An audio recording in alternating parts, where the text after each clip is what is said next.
Bonsoir et bienvenue dans l'Africa Newsroom. À la une de l'actualité ce soir, entrée en fonction d'un gouvernement dit de consensus à Madagascar. Premier gouvernement de Christian Tsaï qui a succédé à Olivier Mahafal en pleine crise politique avec une opposition qui exige la démission du président de la République. Cette équipe comprend des ministres de la majorité présidentielle et de l'opposition. Ce gouvernement qui se veut d'union nationale est-il réellement de nature à éviter une nouvelle escalade entre pouvoir et opposition? Peut-il permettre une sortie de crise? C'est la question que je poserai à mes invités dans quelques instants.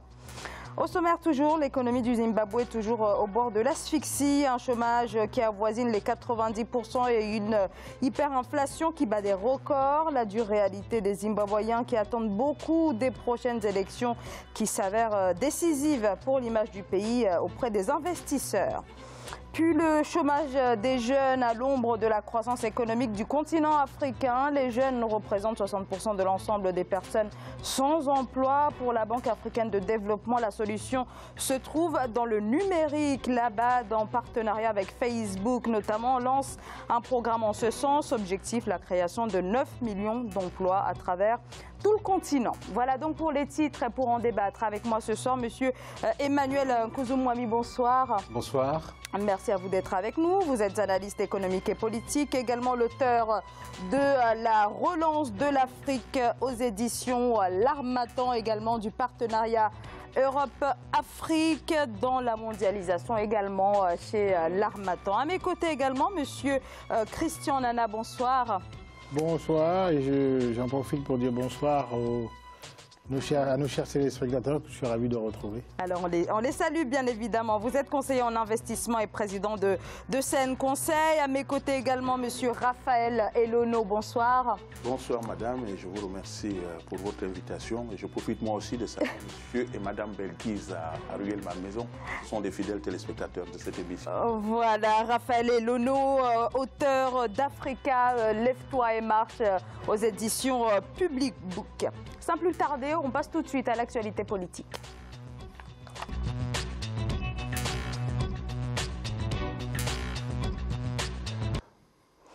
À Madagascar, le Premier ministre Christian Tsaï a donc formé son gouvernement. L'annonce a été faite ce lundi soir. Un gouvernement de 30 ministres, dont 6 issus des rangs de l'opposition. Ce gouvernement se veut d'union nationale conformément à l'injonction de la Haute Cour constitutionnelle.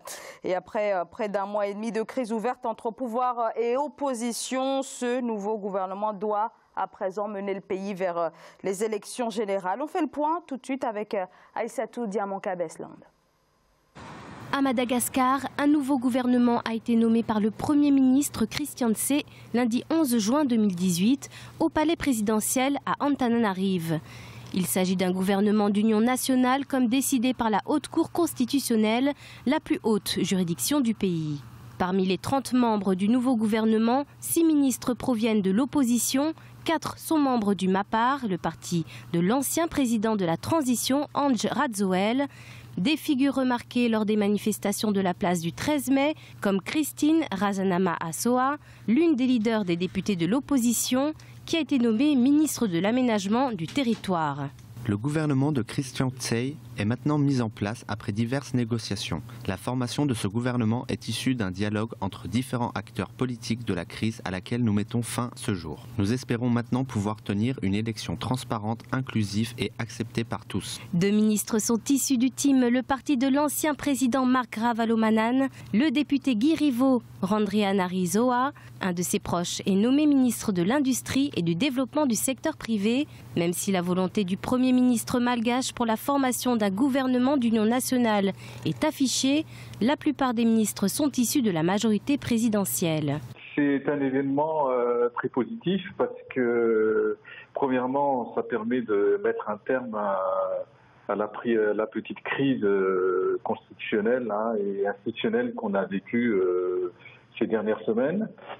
La démocratie à Madagascar a du mal à s'implanter, mais on a vu quand même ces 4 et 5 dernières années que la normalisation s'est faite. Donc ce gouvernement permet de stabiliser la situation et d'aller de l'avant. Désormais, ce nouveau gouvernement doit diriger le pays jusqu'aux prochaines élections générales. Il a la charge d'organiser l'élection présidentielle qui doit avoir lieu cette année 2018. Alors, un gouvernement de 30 ministres, dont 6 seulement issus des rangs de l'opposition. L'équipe reste sensiblement la même que lors du précédent gouvernement. On a même certains ministres qui ont été reconduits dans leurs fonctions. Monsieur Emmanuel Kozumwami, est-ce qu'on peut véritablement parler de changement? Est-ce que la crise est terminée? On a envie de dire rien n'est moins sûr. Non, c'est un gouvernement d'apaisement. Parce que, comme vous l'avez indiqué, la majorité des membres du gouvernement sont issus de la majorité présidentielle. Autrement dit, ça conforte aussi la position du président, puisque dès le départ, dans la crise, la demande générale, c'était plutôt la démission du président. Donc aujourd'hui, il est conforté dans sa fonction de président.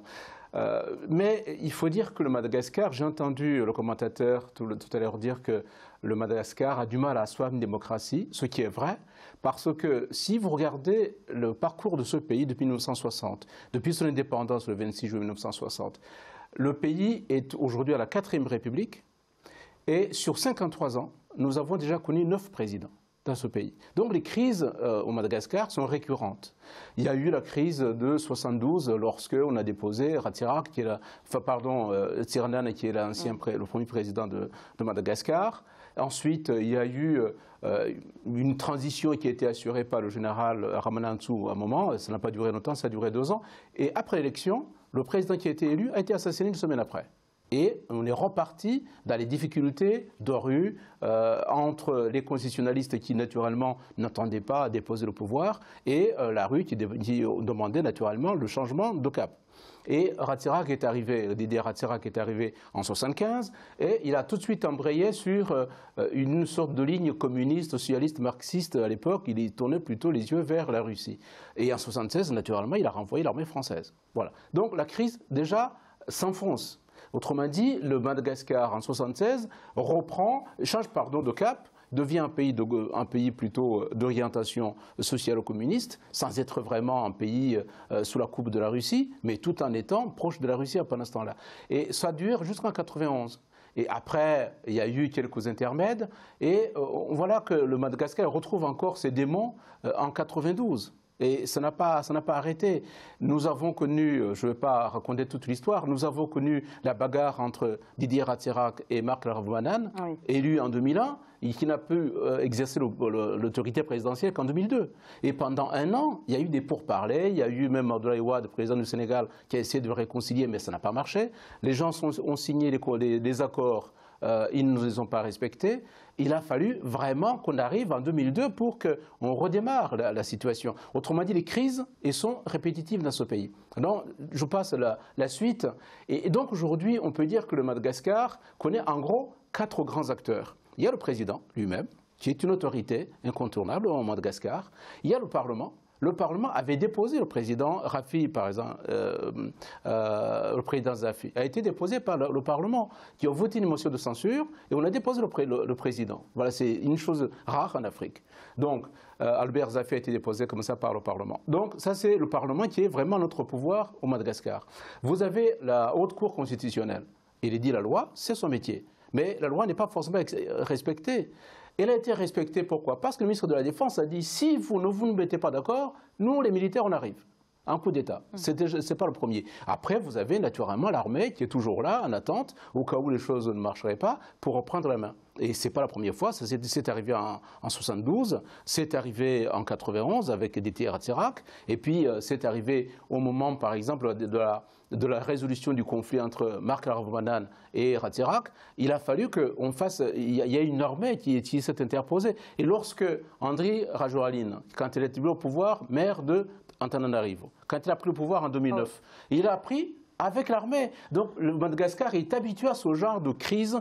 Je dirais même que cette crise 2018, c'est une crise simple. Et je termine. Cette crise normalement ne devait pas avoir lieu puisque l'élection présidentielle est prévue en décembre 2018. Donc il ne devait pas y avoir de problème. Mais les Malgaches... Il y a eu ces fameuses lois électorales qui ont un petit peu soulevé la polémique. Décider qu'on ne révise pas les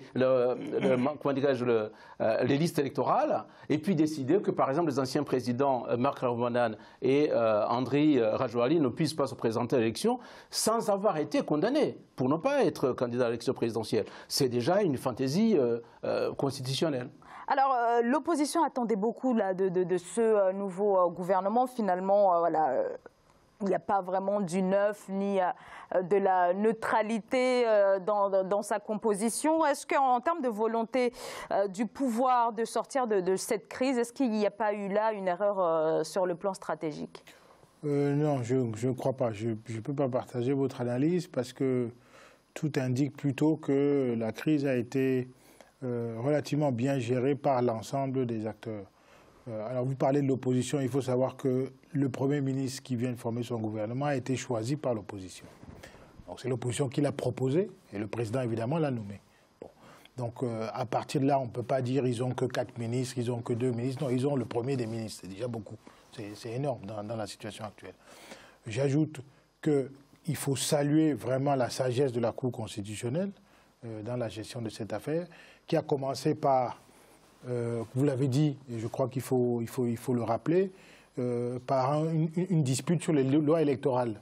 Alors le président a essayé de passer en force, il avait la majorité au Parlement, il pouvait le faire. Il a imposé des articles que l'opposition contestait, l'opposition les a contestés au point de descendre dans la rue. Alors c'est là où la crise devenait compliquée. Donc la Cour constitutionnelle a su abroger les dispositions de la loi électorale que l'opposition contestait fermement. Ça a ramené un petit peu l'opposition sur la table des négociations. Elle a aussi su freiner l'opposition qui, évidemment, cherche, quand on vous donne le bras, vous voulez prendre plus, vous voulez faire tomber le président, la Cour constitutionnelle a dit non. Et elle a imposé donc qu'on mette en place un gouvernement d'union nationale avec, comme vous avez dit, l'armée qui a su ne pas se précipiter, parce qu'en Afrique, malheureusement, souvent, l'armée ne laisse pas les institutions jouer leur rôle. C'est un petit peu dommage. Ici, dans ce cas, et c'est d'ailleurs pour ça que le ministre de la Défense est reconduit, parce qu'il a su menacer sans agir et mettre vraiment la pression sur les acteurs politiques. Donc on est sorti avec le gouvernement. On l'a vu dans le reportage que les acteurs de l'opposition approuvent ce gouvernement. Donc son équilibre est accepté par les acteurs, parce que c'est ça le premier juge de alors, la réalité de l'équilibre politique. Certains opposants qui ne sont pas totalement satisfaits de la composition. Ils ne représentent pas tous les opposants. Oui, il y a deux, trois grands partis. Ils sont tous représentés. Tous les anciens présidents qui veulent se présenter sont là. La Cour constitutionnelle a imposé que les élections présidentielles se fassent pendant la saison sèche, donc d'ici le mois de septembre. Le président va démissionner s'il veut être candidat. Il n'a pas encore dit s'il sera candidat, mais on pense qu'il le sera.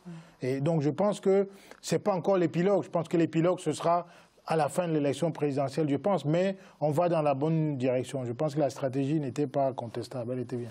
Raphaël Elono, c'est un pas là vers une sortie de crise véritablement? Moi, je ne partagerai pas cet optimisme-là au regard de ce qui nous a été relaté par mon voisin qui semble maîtriser bien l'histoire de ce pays, de Madagascar. Son passé belliqueux prouve que, quels que soient les compromis, on arrive toujours à la fin à se taper dessus. Et en plus, moi, je ne suis pas toujours, je l'ai toujours dit ici sur ce plateau, un adepte de ces unions et ces gouvernements d'union nationale. Parce qu'il n'y a que chez nous, en Afrique, qu'on trouve cette espèce de farce-là.